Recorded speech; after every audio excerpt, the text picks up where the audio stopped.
గజముఖాసురుని శిరమును ఆ బాలుని మొండెమునకు అతికించి ఆ శిరమునకు శాశ్వతత్వమును త్రిలోక పూజ్యతను కలిగించాడు. గణేశుడు గజాననుడై శివపార్వతుల ముద్ర పట్టి అయినాడు. విగత జీవుడైన గజముఖాసురుడు అనింద్రుడై మూషిక రూపమున వినాయకునికి వాహనమై శాశ్వత స్థానమును పొందాడు. గణపతిని ముందు పూజించాలి. గణేశుడు అగ్రపూజ్యుడు, ఆదిదేవుడు, విఘ్నేశ్వరుడు.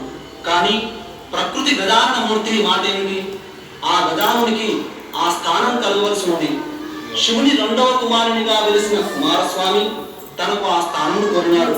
శివుడు ఇరువురికి పోటీ పెట్టినాడు. మీలో ఎవరు భూలోకంలోని పవిత్ర నదీ స్నానం చేసి ముందుగా నా వద్దకు వచ్చగరో వానికి ఆధిపత్యం లభిస్తుందన్నాడు. కుమారస్వామి చురుకుగా సులువుగా సాగి వెళ్ళాడు. గజానుడు మిగిలిపోయినాడు. త్రిలోకముల పవిత్ర నదీ స్నాన ఫలదాయకమగు ఉపాయం వర్తించాడు.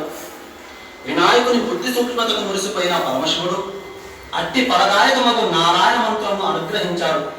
వారములు అనగా జలములు, జలములన్నీ నారాయణుని ఆధీనములు అనగా ఆ మంత్ర ఆధీనములు మంత్ర ప్రభావమున ప్రతి